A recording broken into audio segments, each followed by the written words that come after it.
কি যে মজার ছিল এই চিকেন নাগেটসটা আর এই পটেটো চিপসটা, জাস্ট ওয়াও, সো ইয়াম্মি।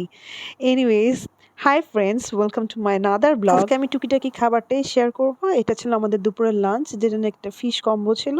তো খুব রিজনেবল প্রাইসই ছিল। যাই হোক, আমরা লাঞ্চ টাচ করে তারপর বের হয়ে গেলাম সিএম প্যারাগনে।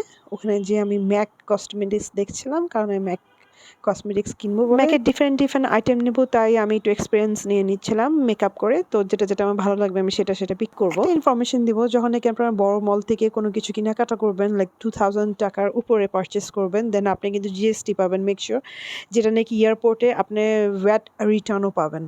সো এটা মিস করবেন না। তো যাই হোক, আমি পুরো মলটা ঘুরছিলাম, যেহেতু বারবির ব্যাপার স্যাপার পেয়ে গেছি। ছোটকাল থেকেই দেখা যায় বারবি একটা নেশা সব মেয়েদের জন্যই। তো যাই হোক, আমার এই বারবিগুলো দেখে এত ভালো লাগলো, তো আমি ক্লিপ নিয়ে নিলাম, একটা নাইস মেমোরি। আমার হাজব্যান্ড আবার শার্ট টার্ট নিয়ে বিজি ছিল, শপিং করছিল, বাট আমি এখানে বারবি দেখে স্টাক হয়ে গেলাম, কারণ আমি ছোটকালে পুরো ফিরত রয়ে গিয়েছিলাম। আমার মামা সব ক্যানাডার থেকে লাইক বারবি জিনিসপত্র সব নিয়ে আসতো। এরপর ওখান থেকে বের হয়ে আমাদের স্ট্রিটে চলে গেলাম, যেখানে আমি অ্যাভোকাডো মিল্ক শেক নিয়ে নিলাম আমার জন্য। তারপর আরও ঘোরাঘুরি করব, এরপরে আমরা আবার ডিনার করব। তো যাই হোক, এটা ছিল আমাদের দুপুরের খাওয়া। দেন একটা পার্ল মিল্ক শেক নিয়ে নিলাম। দেন আমরা এই ফিশ ফ্রাইটা নিয়েছিলাম, প্রন ফ্রাই, খুবই ইয়ামি ছিল।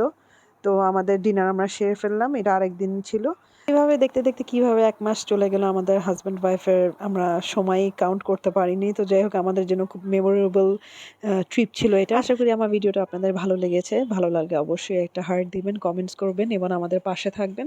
থ্যাংক ইউ সো মাচ ভিডিওটা দেখার জন্য। পাশে থাকবেন, কমেন্টস করতে ভুলবেন না, অবশ্যই একটা হার্ট দিবেন। তো যাই হোক, আমার ব্যাংককের ট্রিপটা এখানেই শেষ। আশা করি ভিডিওটা ভালো লেগেছে। Take care, by.